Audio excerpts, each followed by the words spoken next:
basically my seminars, I like to give people a general idea of the way I train, give them some skills and drills, predominantly striking for MMA. Basically, it's fine having a Thai boxing seminar and stuff like this, but a lot of the stuff doesn't cross over to MMA. There's a lot different punch output and kicking output, and you have to worry about angles being taken down and stuff like that. So I like to give them a lot of skills and drills, and then with that I supplement what I'd call techniques, which is more scenario based. If your opponent does this, then you do this kind of thing. So yeah, it's a mixture of stuff. Well, we're still very new. We've been going for a while at the YMCA, probably about 3 years now, but we've got our own building now. We've been there for 1 year this month. We've got a lot of great fighters. We've got 4 champions already competing in kickboxing. We've got 4 ISK amateur champions, so we're doing very well. And we're progressing, we're building our facilities, are slowly getting better. You know, it was pretty much a bashed up electrical warehouse, and you know, now we've got a ring in there. We've got showers in there, we've got a functioning kitchen, we've got matted walls and stuff like that. So it's improving, it's getting there, and you know, our membership's growing and people are hearing about it more, and it's quite popular for travelling fighters because we've got accommodation there if they want to stay on the mats. So we've got, like I say, we've got showers and kitchen. They can pretty much use the gym as a flat while helping me train and teach classes as well. So it's cool.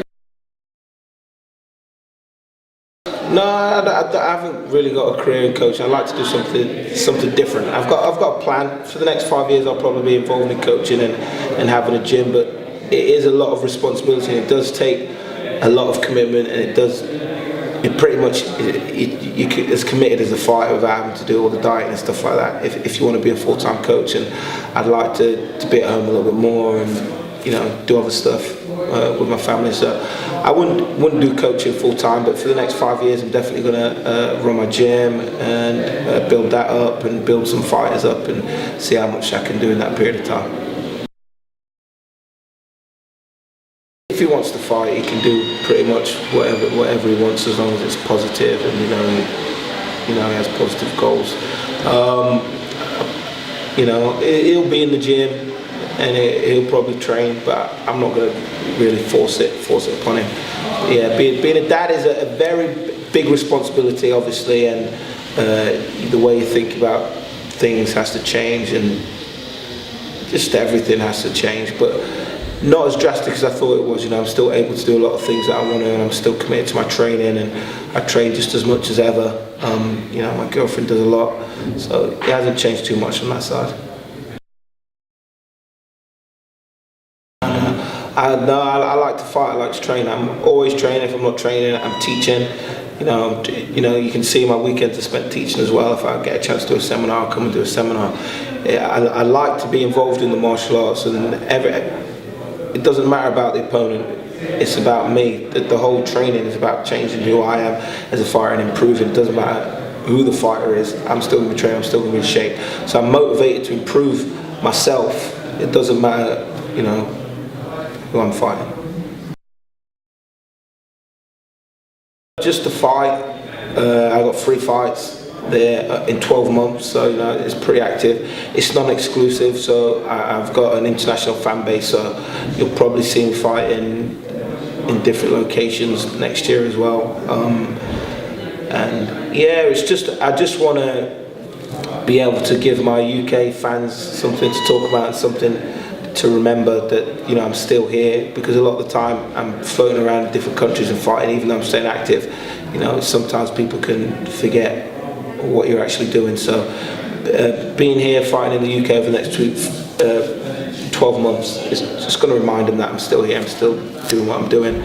But I've got a lot of offers, and there's a lot of interesting things that are in the pipeline as far as international fights next year. So I could potentially fight up to about 8 times next year with the BAMMA fights as well. I've commented on it. You know, Graham and Cage Warriors, they're cool people, but we just couldn't agree to terms, basically. It's as simple as that. They made an offer, I made an offer, we nearly met halfway in the middle, and then BAMMA made an offer that suited me better, so that's it, basically. Yeah, not really. It was never really part of the plan. It was like the fans kind of made it what it was. Like people saying like, yeah, Paul shouldn't be in there. You know, look, he's too good to be fighting the type of opponent that he's fighting. And it sort of got to where it did because of that. And I was interviewed, and obviously, if the opportunity came, I would take it. But my focus is, like I say, it's improving me, building up my dojo. Like I say, I have a 5-year plan. Over the next 5 years, improving my dojo, improving my fighters, improve my gym, myself as a fighter, and I'll continue fighting no matter what. Doesn't matter whether it's the UFC or whatever. There are a lot of opportunities out there for me. Luckily, I'm a fighter that people want to see, and I'll be in employment for the next 5 years most definitely, and I'll keep winning. And if in them 5 years the UFC decide they want to take me, then I will go. But it is what it is. Probably the toughest fight was probably against, I say sometimes against Ross Mason. Ross the Boss Mason, the cage age 17 or 18. It's 3 rounds. He's a big, strong southpaw. He bashed me up, dropped me in the first round a bit, and you know I had to change the game plan. I had to really bite down. It was a hard fought fight, and he's a tough guy. He's a good friend now. So yeah, Ross Mason. It was my 30th birthday present from my girlfriend a while ago, and yeah, I did it yesterday. It was pretty cool. Fucking nerve-wracking. Yeah, and it was real. It was real. I didn't believe how real it was going to be, but you know, you think obviously you can get small sharks, but these were big, big sharks. You know, some big ass tiger sharks and some sand sharks and all sorts of whatever. I don't know what was in there, but they were big and it was real. It was real. So yeah.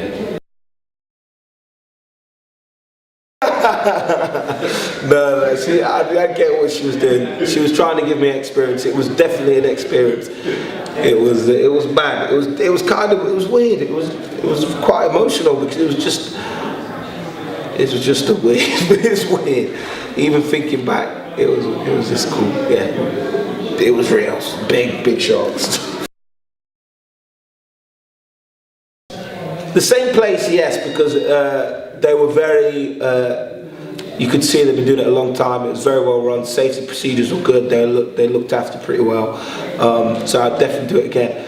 As far as, you know, I've seen some other, I'm not really into sharks that much, but you kind of want to do more once you've been in there once.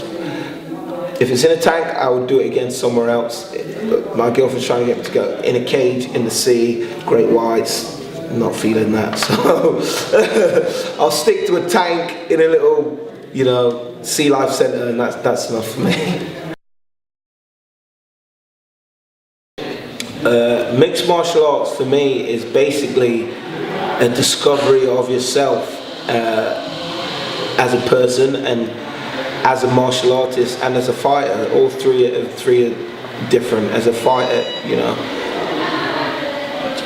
it's quite hard to describe what my opinion of a fighter is. As a martial artist, it's a fighter who has morals and who has goals, and as a person, you know, it's how you are with other people and your relationships in the world as such. You know what I mean? So